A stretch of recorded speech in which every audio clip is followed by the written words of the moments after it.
जय हिंद साथियों, स्वागत है आपका अपने YouTube चैनल स्टडी विथ उदय में। जैसा कि दोस्तों आप देख रहे हैं कि लिखा है नवोदय विद्यालय। तो आज की इस वीडियो में हम अध्ययन करेंगे नवोदय विद्यालय के बारे में। दोस्तों, आप नवोदय विद्यालय में हो सकता है अध्ययन किए हो या फिर आपके घर का कोई ना कोई सदस्य इसमें अध्ययन जरूर किया होगा। तो इसलिए आप नवोदय विद्यालय के बारे में कुछ न कुछ जरूर जानते होंगे। दोस्तों, आज के इस वीडियो में हम जानेंगे नवोदय विद्यालय का ध्येय वाक्य, उसका उद्देश्य, उसके गुण दोष और साथ ही साथ दोस्तों उसकी जो विशेषताएं हैं और प्रेजेंट टाइम में नवोदय विद्यालय का शिक्षा में क्या योगदान रहा है, इसके बारे में हम जानेंगे।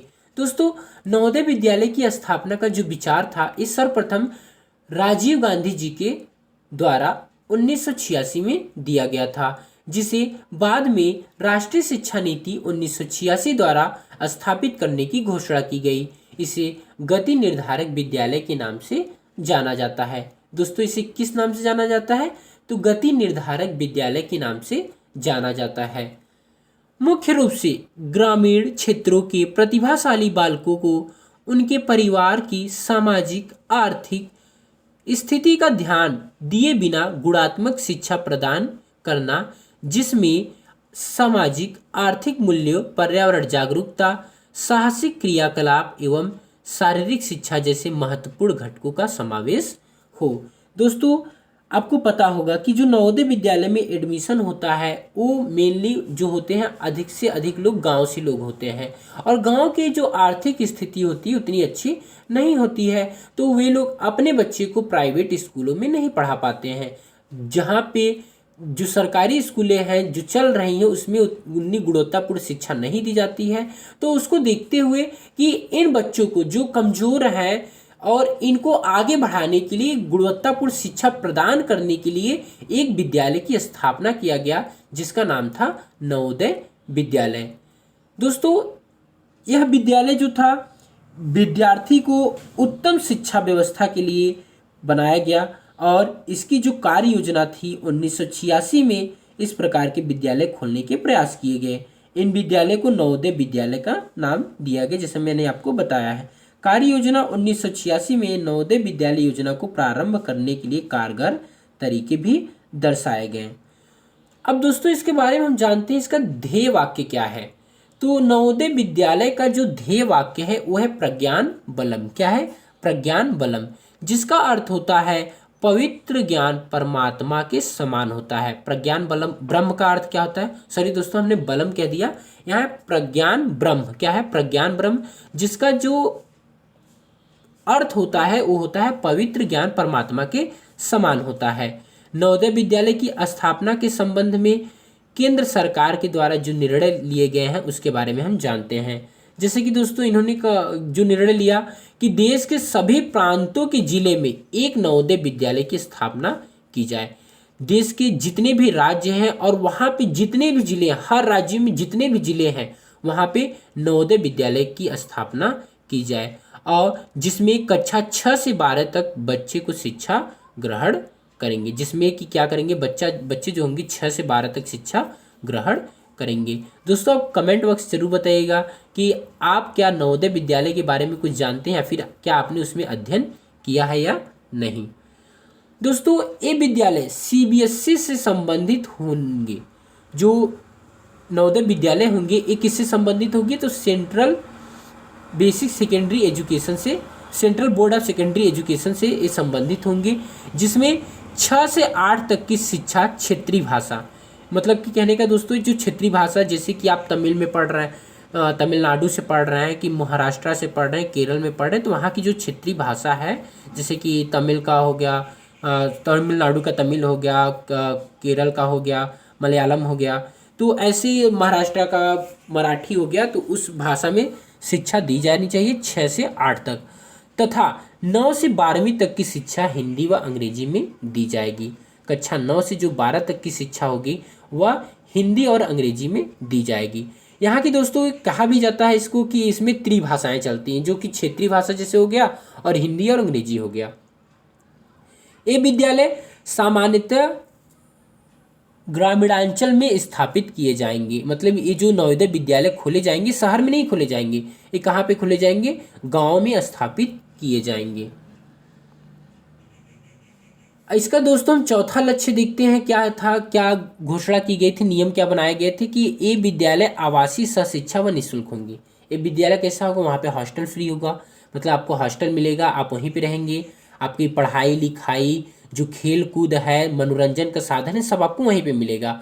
सशिक्षा, सशिक्षा कहने का मतलब है जो दोस्तों को एजुकेशन, जैसे कि इसमें बालक और बालिकाएं साथ में अध्ययन करेंगी और ये पूरी तरीके से फ्री होगा। क्या होगा, पूरी तरीके से फ्री होगा। दोस्तों आज के सिनेरियो में, आज के दौर में देखा जाए तो स्कूल की फीसें इतना ज़्यादा बढ़ गया है कि जो हर कोई व्यक्ति हर कोई व्यक्ति चाहता है कि हमारे बच्चे का एडमिशन नवोदय विद्यालय में हो जाए। कहाँ हो जाए, नवोदय विद्यालय में हो जाए, क्योंकि वहाँ पे जो शिक्षा है वो निःशुल्क है और गुणवत्तापूर्ण शिक्षा भी दी जाती है।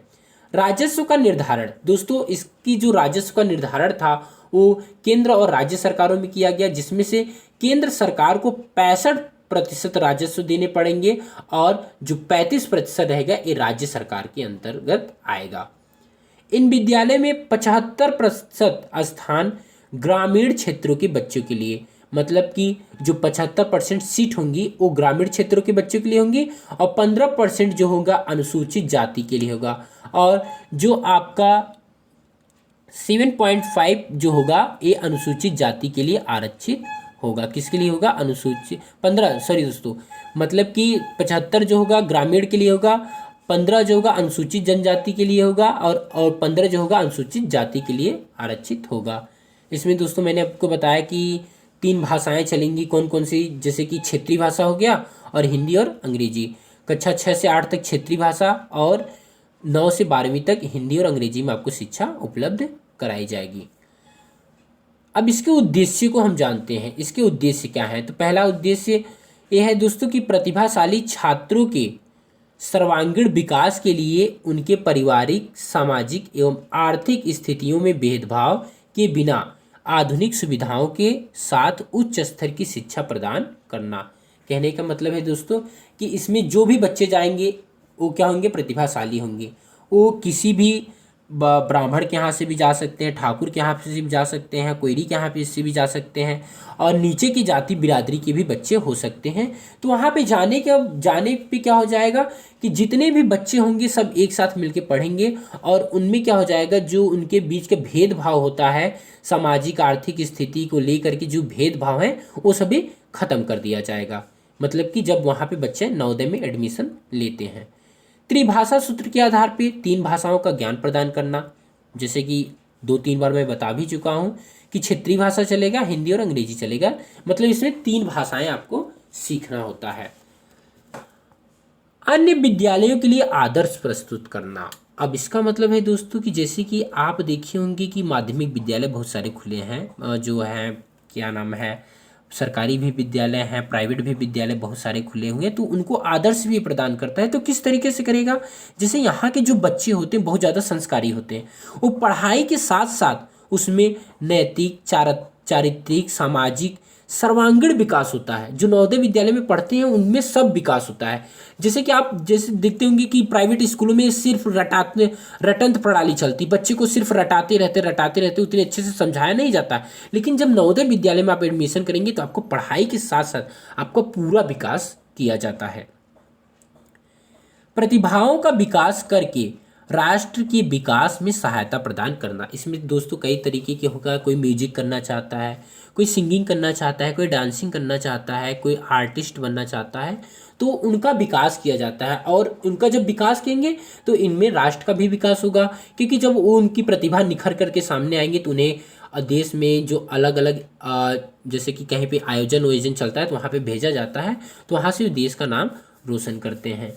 समाजवाद व धर्मनिरपेक्षता की प्राप्ति करके राष्ट्रीय एकता का विकास करना। मैं बता भी चुका हूँ कि जो आर्थिक, सामाजिक, ये सब मतलब अलग अलग तरीके के लोगों के माइंड में चलते हैं लैंगिंग को लेकर के, तो उसको सबको मतलब कि ख़त्म कर दिया जाए एक तरीके से। अच्छे समाजवाद और धर्मनिरपेक्ष, मतलब कि क्या नाम है, हिंदू, मुस्लिम, सिख, ईसाई, इसका कोई भी वो भेदभाव नहीं रहेगा। तो ऐसा जब होगा तो राष्ट्रीय एकता का विकास होगा। राष्ट्रीय एकता आप समझते होंगे, जिसमें कि लोग मिलजुल कर एक मतलब अपने देश के लिए कार्य करते हैं, तो वो राष्ट्रीय एकता होता है। पिछड़े तथा निम्न वर्ग के प्रतिभाशाली बालकों को शिक्षा प्रदान करके आगे बढ़ाना। क्या है दोस्तों, पिछड़े तथा जो निम्न वर्ग के प्रतिभाशाली बालक हैं उनको क्या करना, शिक्षा प्रदान करके आगे बढ़ाना।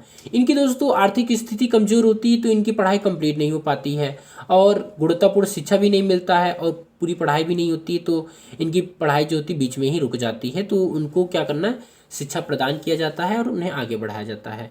ग्रामीण क्षेत्र के बालकों को शिक्षा के समान अवसर उपलब्ध कराना। जो ग्रामीण क्षेत्र के बालक हैं उनमें क्या करना, शिक्षा के समान अवसर क्या करते हैं, उपलब्ध कराना इनका उद्देश्य है। अब दोस्तों हम इसकी विशेषताएं जानते हैं कि आखिरकार इसकी विशेषताएं क्या है। सहशिक्षा, सहशिक्षा मतलब दोस्तों को एजुकेशन, लड़के और लड़का, लड़की और लड़का दोनों भी यहाँ पे पढ़ाई कर सकते हैं। साथ ही साथ शैक्षिक अवसरों की समानता, किसी भी बालक के साथ कोई भी भेदभाव नहीं किया जाएगा कि मतलब आप उच्च बिरादरी के हैं, निम्न कोटि के हैं, जैसे निम्न बिरादरी के हैं तो आपको अलग तरीके से ट्रीट किया जाए, आपको अलग तरीके से ट्रीट किया जाए। ऐसा दोस्तों होता भी है, कई स्कूलों में भी होता है कि वहाँ पे देखते हैं और अलग अलग तरीके से देखते हैं। तो यहाँ पे ऐसा कुछ भी नहीं है, जो भी चीज़ें आएंगी सभी बच्चों को समान रूप से प्रोवाइड किए, जो भी टीचर आएंगे सबको, सब बच्चों को एक जैसे एक नज़रिए से देखते हैं। राष्ट्रीय एकता व सद्भावना का विकास करना, राष्ट्रीय एकता कब होगा, जब हमारे देश में सामाजिक और धर्मनिरपेक्ष, समाजवाद और धर्मनिरपेक्ष आएगा। तो यहाँ से हो सकता होगा पूरी तरीके से हिंदू मुस्लिम सब साथ में पढ़ाई करते हैं सब, तो मतलब हमारे सद्भावना का विकास होगा, राष्ट्रीय एकता का विकास होगा। त्रिभाषा सूत्र, क्षेत्रीय भाषा, हिंदी और अंग्रेजी, 3 भाषा इसमें पढ़ाई जाती है। नवाचार का प्रोत्साहन, अब नवाचार का प्रोत्साहन मतलब दोस्तों पुराने चीज़ों को नई चीज़ों से जोड़ना। जैसे जो जो चीज़ें नया बदलाव हो रहा है, करंट में जो चीज़ें अपडेट हो रही हैं उसको भी साथ ही साथ इसमें बताया जाता है, उसको अपडेट किया जाता है। प्राचीन संस्कृति व आधुनिकता का समन्वय, इसमें प्राचीन संस्कृति और आधुनिकता मतलब कि संस्कारों को लेकर के, जो प्राचीन में जो संस्कारें चलते थे उसको, जो कल्चर थे उनको लेते हुए और आधुनिकता का समन्वय एक साथ में दोनों को लेके चला जाता है कि प्रेजेंट टाइम में क्या चल रहा है उसको प्राचीन के साथ जोड़ करके चला जाता है। माध्यमिक विद्यालयों के लिए आदर्श प्रस्तुत करना, अब माध्यमिक विद्यालय के लिए आदर्श प्रस्तुत करने का मतलब तो समझ ही गए होंगे कि यहाँ पे जो शिक्षा दी जाती है सिर्फ रटंत प्रणाली नहीं होती कि बच्चे को सिर्फ रटाया जाए या फिर आए और कोटा पूरा करके चले जाएं। यहाँ पे बच्चे का सर्वांगीण विकास किया जाता है, उन्हें मतलब कि चारित्रिक विकास किया जाता है, सामाजिक विकास किया जाता है, नैतिक विकास किया जाता है, सभी तरीके से और गुणवत्तापूर्ण शिक्षा भी प्रदान की जाती है। दोस्तों इसके उद्देश्य को हम बता ही दिए हैं और बात करते हैं इसके कि गुण क्या है, नवोदय विद्यालय के गुण क्या हैं। तो नवोदय विद्यालय के गुण है कि नवोदय विद्यालय निम्न वर्ग के बच्चों की प्रतिभाओं को अभिव्यक्ति के लिए उत्तम शिक्षा की व्यवस्था करता है। जो नवोदय विद्यालय है ये निम्न वर्ग के जो बच्चे होते हैं उनकी प्रतिभा को क्या करता है, उजागर करता है और उत्तम शिक्षा की व्यवस्था करता है। दूसरा दोस्तों देखते हैं कि नवोदय विद्यालय सभी वर्गों के बच्चों के लिए शिक्षा का समान अवसर प्रदान करता है। बच्चा कोई भी वर्ग हो सभी को क्या करेगा, एक समान अवसर प्रदान करता है। ये दोस्तों उसी में से उद्देश्य में से विशेषताएं में से सब छाट छाट के आप यहाँ पे मतलब राइट भी कर सकते हैं, आप नोट्स भी बना रहे होंगे, लिख भी रहेंगे, क्योंकि दोस्तों जब तक हम लिखेंगे नहीं तब तक हमें कुछ भी याद होने वाला नहीं है। यह जाति धर्म आदि की भेदभाव से दूर हटकर धर्मनिरपेक्षता की शिक्षा प्रदान करता है। यह क्या करता है, जाति धर्म और भेदभाव जो होता है इससे सब दूर हटकर धर्मनिरपेक्षता की शिक्षा प्रदान करता है। नवोदय विद्यालय में जो राष्ट्रीय एकता की भावना से संबंधित छात्रों को शिक्षा प्रदान की जाती है। नवोदय विद्यालय में जो शिक्षा प्रदान किया जाता है वो राष्ट्रीय एकता की भावना से संबंधित होता है। छात्रों के शैक्षिक विकास के लिए उत्तम शैक्षिक वातावरण की व्यवस्था भी की जाती है, मतलब कि प्रोजेक्टर ये सब चीज़ों का उपयोग किया जाता है ताकि विद्यार्थी को अच्छी तरीके से समझाया जा सके। जो शिक्षण कार्य होता है वो क्या होता है कि उत्तम होता है और जो शिक्षक होते हैं वो उत्तम विधियों का प्रयोग भी करते हैं। छात्रों की उच्चतम प्रतिभाओं के विकास के लिए नवोदय विद्यालय राष्ट्र का उच्चतम विद्यालय है। इसके दोष क्या हैं दोस्तों, नवोदय विद्यालय को अनावश्यक कार्यों को महत्व दिया जाता है। नवोदय विद्यालय में जो होते हैं अनावश्यक कार्य को बहुत ज़्यादा महत्व देते हैं। इसके चयन प्रक्रिया में भी कमी है। चयन प्रक्रिया में वास्तविक रूप से जिन बच्चों को लेना होता है वो तो एडमिशन ले ही नहीं पाते बल्कि दूसरे लोग उसमें एडमिशन ले लेते हैं। और छात्रों का समुचित चयन न होने पर प्रतिभाशाली व मेधावी छात्रों के उत्साह में कमी आ जाती है। और कुछ जो बच्चे होते हैं, यदि उनका जो चयन नहीं होता है, समुचित चयन नहीं होता है, तो प्रतिभाशाली जो मेधावी छात्र होते हैं उनके उत्साह में कमी आ जाती है। नवोदय विद्यालय में शिक्षकों के शैक्षिक कार्यों के प्रति निष्ठा में कमी पाई जा रही है। जो प्रेजेंट टाइम में है कि जो नवोदय विद्यालय में शिक्षक हैं वो शिक्षक कार्य में रुचि नहीं ले रहे हैं। छात्रों के विद्यालय में ही रहने के कारण भौतिक वातावरण से दूर हो जाते हैं। वो जैसे कि यहाँ पे आवासीय विद्यालय की सुविधा दी जाती है, तो बालक घर पे मतलब कि नहीं आ पाता है, एक साल भर में मुश्किल से आते हैं। तो वहाँ पे जो भौतिक वातावरण है, मतलब समाज से रिलेटेड जो चीज़ें हैं उनसे वो दूर हो जाते हैं। छात्रों का सांवेगिक जो विकास होता है वो अवरुद्ध हो जाता है। जो उनका सांवेगिक विकास होता है वो रुक जाता है। इसका शिक्षा में क्या योगदान है, अब इसके बारे में हम जानते हैं। नवोदय विद्यालय गरीब एवं निर्धन परिवार के प्रतिभावान व मेधावी बच्चों को शिक्षा का समान अवसर प्रदान करता है। जो नवोदय विद्यालय होता है एक गरीब एवं निर्धन परिवार के प्रतिभावान मेधावी छात्रों के शिक्षा समान अवसर प्रदान करता है। इन विद्यालयों में बच्चों को अनेक प्रांतीय भाषाओं, सभ्यता एवं संस्कृति की शिक्षा को भी महत्व दिया जाता है, जो राष्ट्रीय एकता के लिए आवश्यक है। नवोदय विद्यालय में सह शिक्षा आवासीय विद्यालय, जो वर्तमान में जवाहर नवोदय विद्यालय के नाम से जाना जाता है, की व्यवस्था की गई है।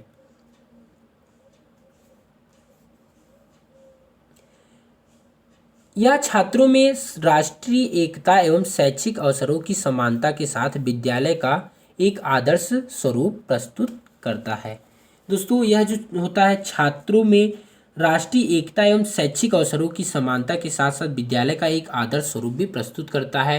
कि इसमें जो मैंने बताया कि सिर्फ क्या होता है कि बच्चों को किताबी ही ज्ञान नहीं दिया जाता, बल्कि उनके समाज से, उनकी संस्कृति से, सभ्यता से, सभी चीज़ों से जोड़ करके उन्हें ज्ञान प्रदान किया जाता है। उम्मीद करते हैं दोस्तों वीडियो पसंद आया होगा। यदि दोस्तों वीडियो ज़रा सा भी पसंद आया होगा तो लाइक ज़रूर कर दीजिएगा, इतना मेहनत करना पड़ता है। Thanks for watching this video.